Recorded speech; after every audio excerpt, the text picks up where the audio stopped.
I finished compressing all of my files and I got my archive down from 955GB to just 354, or 37% of its original size.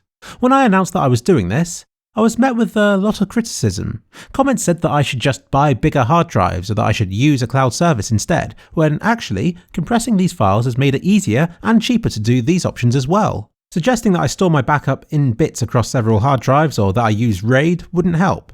It would only complicate my backup process and would make it more prone to data loss. In fact, the only criticism that I can understand is that I would lose video quality.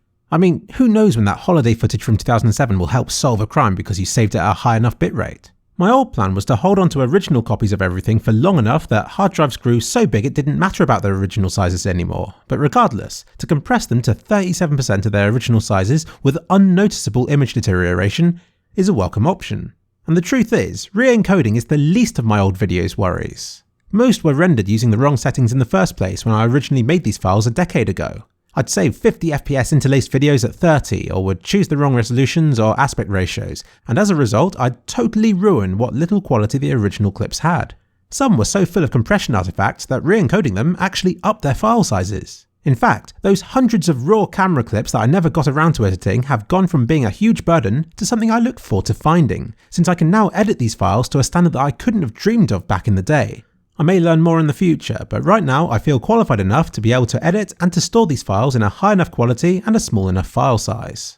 Indeed, this whole project hasn't just been about freeing up space. It's been about house cleaning, as well as experimenting with de-interlacing, decombing, and seeing what sort of files can get away with what sort of level of compression. As expected, kliksphilip videos benefited the most since a lot of these videos are just blank or static screens with not a lot going on, which H.265 is very good at compressing.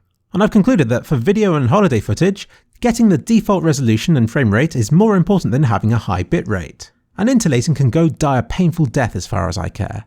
What I've learned from this project will make all future videos of mine better quality and smaller in file size than I could ever have hoped for before. You'll notice that most of my videos so far this year have been uploaded in superior 4K quality, made practical by what I've learned from this project. It's one thing to learn about it, it's another to batch render thousands of files, all with different requirements and file formats. I made a lot of mistakes along the way, but have been left with a pretty decent knowledge of a new program. It's also been an opportunity to get rid of the files that I haven't needed, to clear up those that are left, to use earfan view to convert BMPs to PNGs, and to generally give my hard drives the house cleaning that I haven't deemed worthwhile until now. If you have any amount of videos on your backup hard drives, I recommend giving this a go and getting into good habits moving forward.